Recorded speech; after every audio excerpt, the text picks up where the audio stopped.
नमस्कार, मैं डॉक्टर रुचि Mittal, LJ institute Ambala. मैं आपको आज रेटिना के एक बहुत इम्पॉर्टेंट हिस्से यानी मैक्यूला के बारे में कुछ जानकारी देना चाहूँगी। मैक्यूला हमारे पर्दे का सेंट्रल पार्ट है जो फोकसिंग का काम करता है, जैसे कि रीडिंग, राइटिंग, कढ़ाई, बुनाई, इस तरह के काम जिसमें फोकस करना पड़ता है। मैक्यूला अगर काम ना करे तो बहुत सारे ऐसे काम हम ढंग से नहीं कर पाएंगे। कुछ ऐसी बीमारियां हैं जो सिर्फ मैक्यूला को ही अफेक्ट करती हैं। कुछ ऐसी बीमारियां हैं जो मैक्यूला को अफेक्ट करती हैं पर वो ट्रीटेबल हैं या अवॉइडेबल हैं। मैं आज आपको उन बीमारियों के बारे में कुछ जानकारी देना चाहूँगी। Most importantly will talk about diabetes. Diabetes जो इतनी प्रेवलेंट है आज हमारे देश में, वर्ल्ड ओवर इतनी प्रेवलेंट है, वो मैक्यूला को अफेक्ट करती है और उससे पर्दे के ऊपर स्वेलिंग आ जाती है जिसे डायबिटिक मैक्यूलर इडीमा कहते हैं।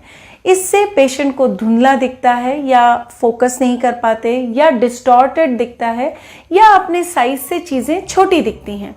लेकिन इस बीमारी का इलाज संभव है, इसलिए हम डायबिटिक मैक्यूलर इडीमा को ट्रीट कर सकते हैं। सिमिलरली एक ऐसी बीमारी है जिसे हम एज रिलेटेड मैक्यूलर डीजेनरेशन बोलते हैं। ये जनरली 55 ईयर्स टू 60 ईयर्स के बाद आती है। ये एज के वजह से, पर्दा घिसने की वजह से होती है। ये सिर्फ मैक्यूला को अफेक्ट करती है और इससे भी पेशेंट के फोकस करने की क्षमता कम हो जाती है।